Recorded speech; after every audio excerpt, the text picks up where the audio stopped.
एक उजले, धूप भरे दोपहर में छोटी एलिस अपनी बड़ी बहन के साथ नदी के किनारे बैठी थी। बहन जो किताब पढ़ रही थी, उसमें न तो कोई चित्र थे और न ही संवाद, जिससे एलिस ऊबने लगी। तभी एलिस ने एक सफेद खरगोश को देखा, जो आश्चर्यजनक रूप से कोट पहने था और हाथ में पॉकेट वॉच लिए बड़बड़ा रहा था, मैं देर हो गया हूँ। जिज्ञासा से भरकर एलिस उसके पीछे दौड़ी और देखा कि वह एक बड़े बिल में गायब हो गया।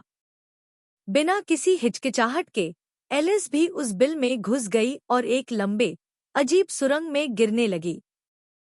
गिरते समय उसने अलमारियां, किताबों की शेल्फ और अजीब चित्रों को देखा जो खूंटियों पर टंगे थे। धीरे से जमीन पर उतरते हुए वह एक अजीब गलियारे में पहुंची जहां कई दरवाजे थे।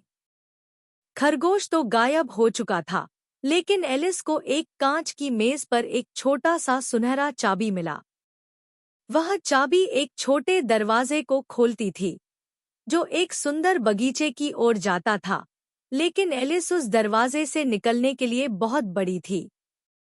मेज पर एक बोतल रखी थी जिस पर लिखा था, ड्रिंक मी। थोड़ी झिझक के बाद एलिस ने उसे पी लिया और वह सिकुड़कर इतनी छोटी हो गई कि दरवाजे से निकल सके। लेकिन अफसोस, चाबी तो मेज पर ही रह गई थी, जो अब उसकी पहुंच से बाहर थी।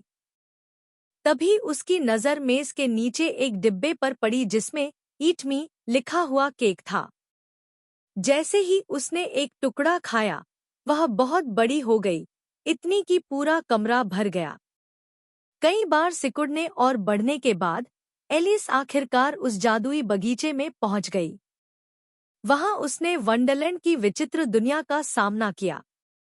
एक मुस्कुराता हुआ चेशायर कैट मिला, जिसकी शरीर और सिर गायब होते रहते थे और वह उलझाने वाली बातें करता था।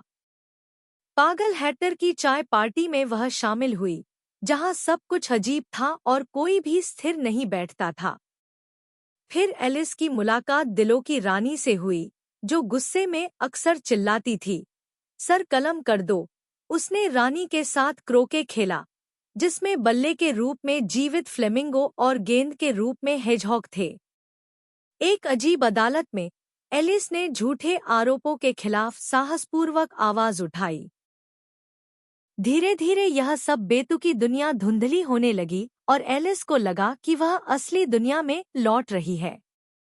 अचानक वह फिर से नदी के किनारे घास पर जाग गई। एलिस को एहसास हुआ कि वंडरलैंड की उसकी यात्रा एक अजीब सपना भर थी।